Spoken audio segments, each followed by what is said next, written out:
오늘은 겸손과 포용이라는 제목으로 함께 말씀을 살펴보겠습니다. 우리는 예수님의 갈릴리 사역의 마지막 장면을 살펴보고 있습니다. 앞서 예수님은 변호산 아래에서 내려오신 후에 귀신 들린 아이를 이렇게 낫게 해주셨죠. 그 과정에서 아이의 아버지와 또 제자들의 믿음이 부족하다며 책망하셨습니다.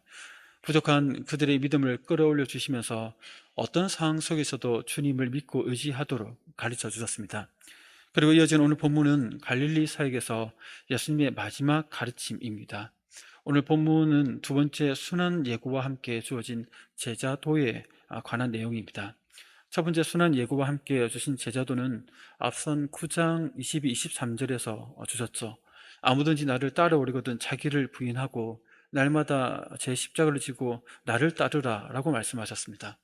그러니까 첫 번째 순환 예고에서 주신 제자도는 자기 십자가, 곧 하나님께 주신 사명을 감당하기 위해 자기 속에 있는 어떤 재성과 또 세상 가운데 있는 유혹들을 물리치는 자기 부인이 중요하다. 그래야 그 사명을 감당할 수 있다라는 이 관점에서 제자도를 강조하셨습니다.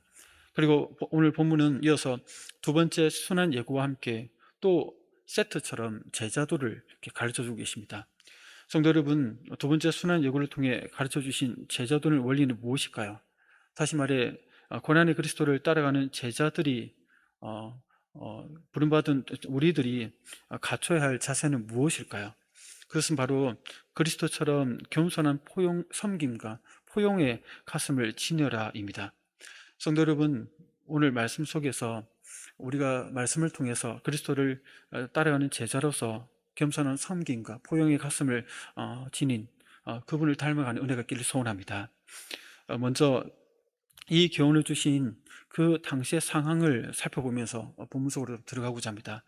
본문 44절을 보면 이 말을 너희에게 담아두라, 인자가 장차 사람들의 손에 넘겨지리라 하시면서 두 번째 예고를 이렇게 하고 계셨죠. 이때 주님은 인자가 장차 사람들의 손에 넘겨진다 이렇게 얘기합니다. 이런 주님의 십자가 순환에 대한 두 번째 예고였는데, 그런데 이런 주님의 순환 예고에 대한 예고는 모든 사람에게 영광을 받고 있을 그 시점에 이 말씀을 하셨습니다. 그래서 43절을 보면 이렇죠. 43절을 같이 한번 읽어볼까요? 한번 띄워주시겠습니까? 시작. 사람들이 다 하나님의 위엄에 놀라니라. 그들이 다 그 행하시는 모든 일을 놀랍게 여길세 예수께서 제자들에게 이르시되. 아멘. 요 구절을 따로 띄워놓은 이유가 있는데, 이 구절의 전반부인 내용은 사람들이 다 하나님의 위엄에 놀라니라 이렇게 얘기하죠. 이는 예수님께서 귀신 들린 아이를 고쳐주시자 이를 보고 놀라워했다는 말씀이죠.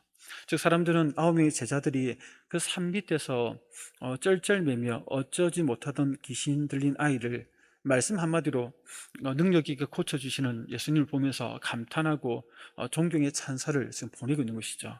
그리고 후반절 구절인 그들이 그 행하시는 모든 일을 놀랍게 여길세 이렇게 얘기하죠. 이 구절은 아이를 낳게 하신 사건과 별개로 그동안 행하셨던 갈릴리 사역에 대한 결론적인 사람들의 반응을 말합니다. 그래서 모든 일이다 이렇게 표현하죠. 그동안 하나님 나라의 복음을 선포하셨고 말씀을 가르치셨고 치유하셨고 귀신을 내쫓으셨고 오병이어와 또 죽은 자를 살리신 것과 수많은 이적을 그 갈릴리 지역에서 행하셨다. 그래서 모든 것을 이렇게 말하고 있는 것이죠. 그것을 2년 가까이 지켜본 그 많은 이들이 보고 들으면서 그 행하시는 모든 일을 놀랍게 여겼다. 갈릴리 사역의 마지막 결론적인 사람들의 반응을 이렇게 얘기를 하고 있습니다. 예수님은 자신이 하신 일들에 무리가 놀라움으로 인해 존경과 찬사와 또 하나님께 영광을 돌리는 그 시점, 그 한가운데서 자신이 사람들에게, 그 말을 하는 그 사람들에게 의해서 넘겨지게 될 것을 예고하셨습니다. 예수님이 이러한 상황에서 우쭐해 하시거나 또 분위기에 편승하지 해서 들뜨지 않고 오히려 제자들을 향해서 당신이 가야 할 그 길을 다시 한번 예고하셨던 것이죠. 이러한 찬사에 들떠 주님을 바라보던 제자들에게 다시 한번 주님께서 가야 할 길을 말씀하셔서 제자들도 그들의 마음이 흔들리고 있었겠죠. 분위기에 편승해서 뭔가 업되어 있었겠죠. 그런 제자들을 바로잡아 주시고 자신이 가야 할 사명의 길을 보다 분명히 하면서 그에 합당한 제자의 길을 걷도록 지금 말씀하고 계신 겁니다. 성도 여러분, 제자들의 입장에서 생각해 보면 처음에는 잔치집 분위기였죠. 사람들이 이렇게 막 예수님을 메시아로 여기고 또 그를 이렇게 추앙하고 따르고 있으니까, 그 제자였으니까 예수님 곁에 있는 그들의 입장에서는 사람들이 그 분위기에 들떠서 얼마나 그 마음이 잔치집 분위기였겠습니까? 근데 갑자기 뜬금포를 날리죠. 뜬금없이 예수님께서 또 예루살렘에 올라가면 나의 이적과 기사를 인해 놀라서 떠들어대는 이 사람들의 손에 의해서 넘겨질 것이다. 그들이 배반할 것이다. 그래서 죽임 당할 것이다 라고 말씀하신 것입니다. 그러니까 잔치집 분위기와 같은 그 상황에서 초상집으로 지금 만드신 것이죠. 그러니까 제자들의 마음은 얼마나 어려웠겠습니까? 그래서 45절에 보면 이렇게 말하고 있습니다. 같이 한번 읽겠습니다. 그들이 이 말씀을 알지 못하니 이는 그들로 깨닫지 못하게 숨긴 바 되었습니다. 또 그들은 이 말씀을 묻기도 두려워하더라. 그러니까 제자들은 이 말씀, 곧 순한 예고에 대해 알지 못했다. 그리고 또 묻기도 두려워했다라고 얘기합니다. 그런데 예수님의 말씀을 알아듣지 못했는데 어떻게 묻기도 두려워할 수 있겠습니까? 그러니까 묻기를 두려워했다는 것은 제자들이 어느 정도 말귀는 알아들었다는 것이죠. 그런데도 이 말씀을 알지 못했다는 것은 그 말씀의 그런 표면적인 의미는 알았지만 그 말이 무엇을 의미하는지, 왜 그렇게 해야 되는지에 대해서 뜻은 몰랐다는 것이죠. 즉 제자들은 예수님께서 사람들의 손에 넘겨 고난 당하시는 것을 말씀하고 계심을 이해했습니다. 그런데 왜 그러한 일이 일어나야 되는지 이해할 수 없었던 것이죠. 영광의 그리스도만 생각했지 순환받는, 고난당하는 그리스도에 대해서는 상상조차 하지 못하고 있었던 상황이었습니다. 이제까지 제자들은 예수님의 고난 받으심에, 당하심에 대한 것만, 이제 제자들은 이제 예수님의 고난 당하심에 대한 것만 보고 그 너머에 있는 부활과 승천, 그리고 죄를 대속하신 구속의 은혜를 바라보지 못하였습니다. 그러니까 이 부분은 아직까지 제자들에게 깨닫지 못하게 숨긴 바 되었기 때문에 그렇다라고 얘기를 합니다. 그러니까 제자들의 마음은 예수님의 그 얘기를 들을 때마다 얼마나 어렵고 또 두려운 마음이 들었겠습니까? 성도 여러분, 여기서 우리가 주목해야 할 부분은 제자들이 묻기조차 두려워한 이 그들의 마음 상태에 대한 부분입니다. 그들이 왜 이런 두려움이 들었는지 좀 깊이 있게 생각해 볼 필요가 있다는 것이죠. 왜 고난에 대해 묻기조차 두려워하였을까요? 결론적으로 말하면 이렇습니다. 제자들의 마음속에 그리스도의 고난을 받아들이려는 마음이 없었기 때문입니다. 제자들 역시 다른 유대인들처럼 영광의 메시아에 대한 기대로 가득 차 있었습니다. 그러니까 메시아의 고난에 대해서는 거부감, 어떻게 말이 되느냐라는 생각을 가졌던 것이죠. 제자들의 솔직한 이러한 마음을 예수님께 내비쳤을 때, 질문했을 때 예수님께서 뭐라고 얘기하실까요? 분명히 꾸중하셨을 것이고 책망하셨을 것이죠. 그러니까 제자들은 그래서 묻기조차 두려워했던 그 마음이었다는 것입니다. 그리고 이러한 생각을 계속 가졌기 때문에 제자들은 그 이후에도 예수님께서 실제로 십자가 고난을 당하셨을 때 모두 예수님 모른다 부인하고 도망쳤죠. 그러니까 예수님의 순한 예고처럼 정말 그렇게 될 수 있다는 것을 생각조차 하기 싫었던 그것이 제자들의 마음 상태였습니다. 제자들이 이런 상태를 아셨음에도 예수님은 미리 여러 차례 예고하셨던 것은 제자들이 믿음을 잃지 않고 그 일을 당했을 때 다시 그 이후에 회복될 수 있도록 하기 위해서 이 중요한 사건을 반복해서 말씀하고 계셨던 것입니다. 그리고 지금은 무슨 말인지 제대로 깊이 있게 다 이해하지 못하더라도 나중에 알게 될 것을 내다보셨기 때문에 십자가 지심을 예고하셨고, 아울러 그와 함께 세트로 제자도, 주님을 따르는 제자로서 어떠한 삶을 살아야 되는지에 대해서 같이 교훈을 하고 계셨던 것이죠. 예수님의 십자가 순환이 어떤 의미인지는 여러 차례 가르쳐 주셨습니다. 마가복음 10장 45절에 보면 이런 말씀이 있죠. 같이 한번 읽어볼까요? 시작. 인자가 온 것은 섬김을 받으려 함이 아니라 도리어 섬기려 하고 자기 목숨을 많은 사람의 대속물로 주려 함이니라. 그러니까 주님께서 십자가를 지시는 이유가 분명하죠. 섬김을 받으러 온 것이 아니라 자기 목숨을 많은 사람의 대속물로 주기 위해서, 그래서 이 땅에 오셨고 그 정점이 바로 십자가 순환이다라고 얘기를 하시는 겁니다. 그리고 그 결과 요한복음 10장 10절에서 이렇게 얘기하죠. 같이 읽겠습니다. 내가 온 것은 양으로 생명을 얻게 하고 더 풍성히 얻게 하라는 것, 여기에 있다는 것입니다. 그러니까 믿는 자들로마다 생명을 얻게 하고 더 풍성케 하는데 주님의 그 순환 당하심의 목적이 있었다라고 그 공생의 가운데 힌트처럼 조금씩 알려주셨습니다. 이것이 예수님께서 십자가를 져야 될 중요한 목적이었죠.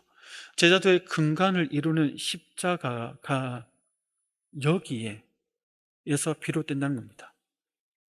십자가는 생명을 살리기 위해 대속적 죽음으로, 그래서 예수님은 이 땅에 오셔서 겸손히 섬겨졌고 도리어 자기 목숨까지 대속물로 내어줄 정도로 그렇게 겸손히 섬기고 그 섬김을 받는 자들로 하여금 생명을 얻도록 하는 데 있었다는 겁니다. 그래서 예수님은 제자도의 근간이 되는 이 십자가 정신에 입각해서 제자들의 생각과 자세를, 잘못된 것들을 이 사건들 속에서 계속해서 바로잡아주고 계신 것입니다. 우선 두 가지 대화가 이어지죠. 요 얘기 다음에 보면 우선 높아지기 위해 서로 싸우지 말고 겸손히 섬기기 위해 힘쓰라라고 교훈합니다. 이러한 자가 하나님 나라의 일꾼으로서 쓰임받게 될 것을 말씀하신 것이죠. 이 교훈을 주신 이유는 46절에서 보면 누가 크냐 하는 변론이 제자 중에서 일어났기 때문입니다. 누가복음에는 이 변론이 일어난 배경을 말하고 있지 않지만 마가복음 9장 33, 34절에는 그 배경을 알려줍니다. 우리 같이 한번 읽어볼까요? 시작. 마가나움에 이르러 집에 계실새 제자들에게 물으시 너희가 길에서 서로 별한 것이 무엇이냐 하시되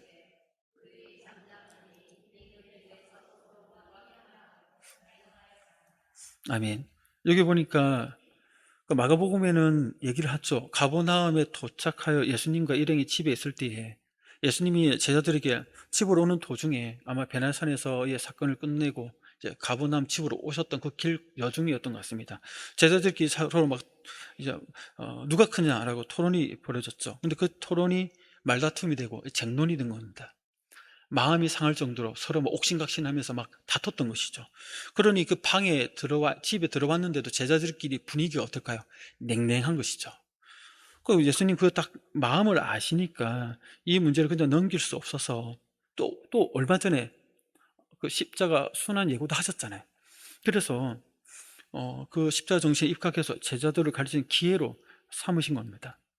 제자들 사이에 이 같은 변론이 일어나는 이유는 그들이 잘못된 기대, 그런 생각을 품었기 때문에 그렇다는 겁니다.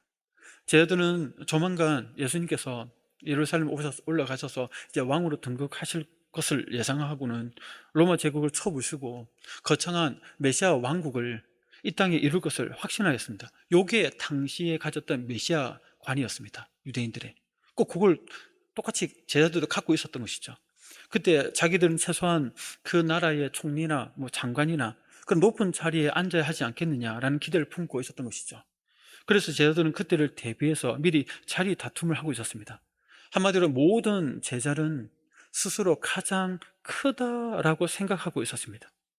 자기가 예수님 곁에서 가장 많이 고생했고 가장 많이 도왔고 헌신했기 때문에 내가 아니면 누가 예수님 그 좌편이나 우편에 앉겠느냐라고 생각했다는 것이죠. 다들 자기가 그러한 높은 자리에 앉을 거라고 생각하고 말을 딱 꺼내보니 12제자가 똑같은 생각을 하고 있는 겁니다. 그러니까 내가 우편이다, 네가 좌편이다 하면서 서로 막 옥신각신 싸우는데 답이 안 나오는 것이죠. 그래서 그 가버나움 집에서 예수님께서 그 분위기 냉랭한 소리에 대해서 막 벽이 생긴 제자들에게 십자가 정신에 합당한 제자도가 무엇인지에 대해서 지금 교훈하고 계신 겁니다. 바로 잡아가지고 계신 것이죠. 어떻게 해요? 어린아이 하나를 데려다가 자기 곁에 세우시고는 말씀하십니다. 우리 48절을 같이 한번 읽어볼까요? 48절입니다. 시작. 그들에게 이르시되 누구든지 내 이름으로 이런 어린아이를 영접하면 곧 나를 영접하며 또 누구든지 나를 영접하면 곧 나를 보내신 이를 영접함이라. 너희 모든 사람 중에 가장 작은 그가 큰 자니라. 아멘. 그 성도 여러분, 이 말씀을 하나하나 뜯어서 이해해 볼 필요가 있는데 당시 유대 교회에서 12살 아래의 어린아이에게는 율법을 가르치지는 않았습니다. 왜냐하면 어린아이에게 율법을 가르치는 것을 시간 낭비라 여겼거든요. 즉 당시 문화에서 어린아이는 아무것도 아닌 존재로 여겨졌습니다. 가치 없는 존재. 그리고 이런 존재를 영접한다는 것은 자신의 가정에 그냥 받아들인다는 것을 얘기를 하죠. 단순히 손님 정도로 환대하는 것이 아니라 자신의 자녀를 삼는 것과 같이 받아들인다는 의미가 있습니다. 거기에다 주님의 이름으로 이런 아무것도 아닌 어린아이를 영접하라고 하셨으니까 어떤 의미일까요? 어린아이를 아무것도 아닌 존재로 생각하지 말고 만왕의 왕이신 주님의 권위를 등에 업고 그 이름을 의지하여 온 것처럼 생각하라라는 것이죠. 곧 그 어린아이를 주님이 보내신 사자처럼 생각하고 영접하라는 것입니다. 그러니까 이 말 자체가 당시의 문화에서는 받아들이기 힘든 요구였죠. 말이 돼? 이 아무것도 아닌 어린아이가 뭐라고 얘를 그렇게 받아들이냐 말이냐 그런 것이죠. 그렇게 할 때 예수님께서는 더 충격적인 말씀을 하십니다. 이 어린아이 하루를 영접하는 것이 곧 자신을 영접하는 것이다 얘기를 하죠. 이것은 어린아이와 같이 무시되고 사회적으로 지위가 낮은 존재와 예수님 자신의 존재를 동일을 선상에서 놓고 말씀하고 계십니다. 거기에다가 주님 자신을 보내신 이를 영접하시는 것이라고까지 말씀하고 계십니다. 성도 여러분, 주님의 교훈은 어떻게 보면 세상 사람들의 사고방식과 전혀 다르다는 것을 우리에게 보여줍니다. 역설적이죠. 높아지기 위해서 큰 자가 되는 방법이 역설적으로 얘기합니다. 이 세상을 보면 출세와 성공을 꿈꾸는 자들은 모두 자기보다 지위가 높거나 또 영향력이 많아서 자기에게 도움을 주고 또 자기를 이끌어줄 수 있는 그러한 사람에게 가까이 가려고 합니다. 그런 사람을 영접하려 하죠. 그래서 뭐 정치가나 재벌이나 뭔가 좀 사회적으로 영향력 있는 사람들에게 가서 온갖 로비를 벌리고 가까이 하고 애를 씁니다. 그런데 예수님은 높아지고자 다투는 제자들 앞에 그러한 사람이 아니라 오히려 어린아이를 세우셨던 것입니다. 아무리 영향력도 없고 지위도 없고 제자들을 끌어주기는커녕 오히려 제자들을 돌봐 주어야 하는 대상이었습니다. 그런데 예수님은 그러한 어린아이를 섬기는 것이 높아지는 길이다. 그것이 하나님 나라의 일꾼이 가진 모습이다. 십자가 정신에 합당한 태도다라고 말씀하셨던 것입니다. 그러면서 주님은 바로 이런 어린이와 같이 낮고 무시당하고 아무 존재도 아닌 자들과 함께 하시기 때문에 더더욱 그렇게 해야 된다라고 말씀하신 겁니다. 예수님의 십자가 정신에 합당한 제자도는 분명합니다. 진정 크고 높아지기 원한다면 세상 사람들처럼 영향력 있는 자들을 가까이 할 것이 아니라 반대로 어린아이와 같이 아무리 영향력도 없고 힘도 없고 도움이 필요한 자들을 가까이 하고 겸손히 섬기는 데 있다는 것입니다. 왜냐하면 그들에게 한 것이 곧 그들과 함께 하시는 그리스도께 행한 것이 되기 때문이죠. 그래서 마태복음 25장 40절에서 마지막 때에 하나님께서 이렇게 얘기합니다. 같이 한번 읽겠습니다. 시작. 임금이 대답하여 이르시되 내가 진실로 너에게 이르노니 너희가 여기 내 형제 중에 지극히 작은 자 하나에게 한 것이 곧 내게 한 것이니라 하시고 아멘. 성도 여러분, 여러분들의 마음은 어떻습니까? 여러분들은 높아지기를 원하십니까? 큰 자가 되기를 원하십니까? 그렇다면 정말 도움이 필요한 자, 힘없고 연약한 자들을 겸손히 섬기십시오. 내가 교회에서 더 많이 섬겼다, 내가 더 헌신하고 봉사했다는 것에서 스스로 높아지려고 하지 마십시오. 인정받으려고 마음에 막 그렇게 애를 쓰지 마십시오. 다른 이들과 비교해서 자신을 높이려고 하지 마십시오. 그런 방식은 십자가 정신에 합당하지 않은 모습입니다. 주님은 우리에게 분명히 말씀하십니다. 성도 여러분을 끌어주고 도와줄 사람을 찾지 말고 반대로 여러분이 돕고 끌어줘야 할 사람들을 겸손히 섬기십시오. 여러분에게 아무것도 갚을 것이 없는 사람들을 겸손히 돌봐주십시오. 하나님께서는 아무것도 갚을 수 없는 자들에게 베푼 여러분들의 모든 그 섬김에 대해서 마지막 날 칭찬하고 인정하고 여러분들을 높여주실 것입니다. 우리 모든 성도님들이 더욱더 돌봄이 필요하고 섬김이 필요한 자들을 겸손히 섬겨 하나님 나라에서 진정 크고 위대한 자들이 되기를 주의 이름으로 축복합니다. 아멘. 이제 두 번째 제자도입니다. 주님은 배타적인 태도를 버리고 포용의 가슴을 가지라라고 교훈합니다. 제자들 가운데 요한은 자신들이 어떤 사람이 예수님의 이름으로 사역하는 것을 못하게 했다라고 그 자리에서 예수님께 이어서 얘기를 합니다. 그 이유는 49절에서 이렇게 얘기를 하죠. 우리 같이 한번 읽어볼까요? 보면 49절입니다. 시작. 요한이 여짜오되 주의 어떤 사람이 우리가 보고 우리와 함께 따르지 아니하므로 금하였나이다. 아멘. 그러니까 여기서 우리라는 존재는 바로 12제자를 말하죠. 어떤 사람은 12제자의 무리에 속하지 않은 그 사람을 말합니다. 이를 보면 당시 유대 사회에서는 좁은 의미의 제자 그룹에 속하지 않았지만 올바른 신앙을 가지고 귀신을 쫓아내며 능력을 행하는 사람들이 있었던 것으로 보여집니다. 이것은 복음과 또 하나님 나라의 확장, 2년 넘게 예수님께서 그 땅에 전했던 그 사역의 어떻게 보면 열매, 꽃이라고 볼 수 있죠. 좋은 현상이었습니다. 그런데 요한은 자기들 그룹에 속하지 않았다는 이유로 예수님의 이름으로 귀신을 쫓아내는 것을 금했다라고 예수님에게 마치 칭찬받을 것을 예상하고 얘기를 하고 있습니다. 요한의 이러한 배타적인 태도는 다른 제자들도 동의를 했습니다. 요한 보고 잘했다라고 말했을 거예요. 먼저 자기들끼리 얘기를 했겠죠.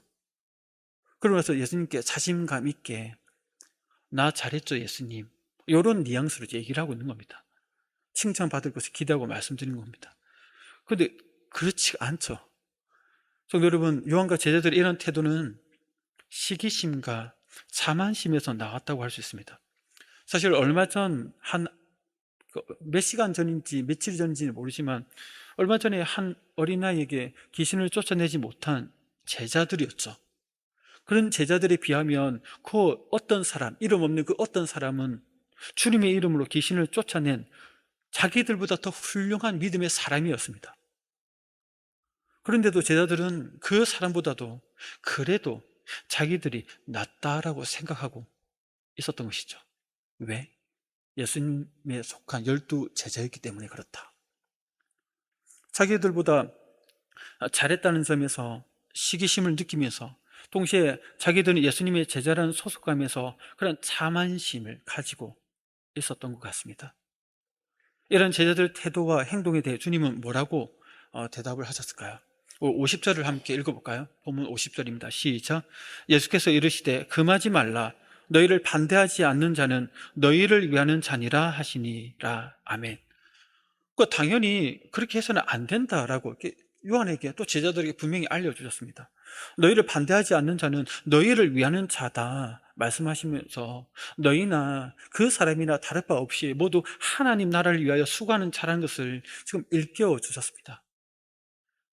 예수님은 올바로 그리스도를 믿고 능력을 행한다면 모두 같은 형제 자매를 인정하고 따뜻한 가슴으로 포용해야 된다. 비록 우리가 속한 그 단체, 그 교회, 그 소그룹 안에 속하지 않았다 하더라도 주님을 믿고 주님의 이름으로 그 일을 행하고 있다면 비록 그들의 신앙의 색깔이 다르고 그들이 말하는 게 우리와 뭔가 좀 결이 다른 것처럼 보인다 하더라도 주님의 이름이 드러나고 영광이 나타나고 그 영혼이 주님의 앞에 돌아오는 일이 일어난다면 따뜻한 가슴으로 포용해야 된다라고 말씀하고 계신 것이죠. 성도 여러분, 주님 우리에게 제자로서 같은 믿음을 가진 성도들에 대해 따뜻한 가슴으로 포용할 것을 요구하십니다. 우리는 교회에서 또는 세상 속에서 주님을 위해 섬기고 또 봉사할 때 다양한 사람들과 함께 어울리면서 그 일을 감당하게 됩니다. 이때 시기심과 또 자만심에서 나오는 그 마음은 배타적인 마음이죠. 물리치는 겁니다. 이런 마음을 가지지 않도록 우리는 늘 조심해야 됩니다. 하나님의 진리는 어떤 교회나 어떤 직분에 속한 자들만이 가질 수 있는, 독점할 수 있는 것이 아닙니다. 나와 우리가 독점해서 할 수 있다, 우리 외 다른 사람들이 하는 것은 옳지 않다, 이런 관점으로 바라보는 것은 주님께서 기뻐하시는 일이 아닙니다. 자부심을 가지되 자만심이 되지 않도록 조심해야 됩니다. 서로가 가진 탁월한 섬김에 대해 인정하고 그러면서 부러워하되 시기해서는 안 된다는 것이죠. 그렇지 않으면 어느 순간 포용하고 용납하는 마음을 잃어버리게 될 것입니다. 주님의 가르침을 따라 따뜻한 가슴으로 포용하는 우리 모든 성도님 되시기를 주의 이름으로 축복합니다. 이제 오늘 말씀을 정리하겠습니다. 성도 여러분, 우리 주님은 우리에게 십자가 정신에 합당한 제자도를 가르쳐 주셨습니다. 내가 남보다 더 크고 우월하다는 생각 갖지 말고 진정 그러한 자가 되고 싶다면 작은 자, 정말 도움이 필요하고 섬김이 필요한, 섬길 때 그가 나에게 갚을 수 없는 그러한 사람을 섬기라, 겸손히. 그러면 하나님 나라에서 하나님께 너를 높여주실 것이라고 말씀하셨습니다. 동시에 예수님 말씀에 서로가 서로를 우리의 공동체, 우리 단체, 우리에게 속하지 않다 하더라도 주의 이름으로 그 일을 행하는 자라면 비록 신앙 색깔이 다르고 우리와 그 방법론이 다르다 하더라도 배척하지 말고 시기하지 말고 자만심에 그들을 물리치지 말고 겸손하게 따뜻한 가슴으로 포용하며 나아가는 제자들이 되어라고 우리에게 말씀하셨습니다. 이러한 십자가의 정신에 합당한 제자들을 지닌 모든 성도님들이 되시기를 주의 이름으로 축복합니다. 함께 기도하겠습니다. 오늘 말씀을 생각하면서 함께 기도하며 나아가기 원합니다.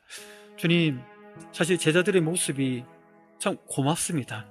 그들이 이러한 시행착오들, 그들의 인간적인 모습이 드러나지 않았다면 그것이 우리에게 어떻게 교훈으로 오늘 우리에게 다가올 수 있었겠습니까?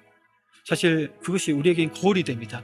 우리의 내면의 모습이고 또 직접 예수님이 우리 내면에 있는 것들을 제자들을 통해서 오늘날 나에게 우리에게 주시는 말씀인 것을 우리가 인정하게 됩니다.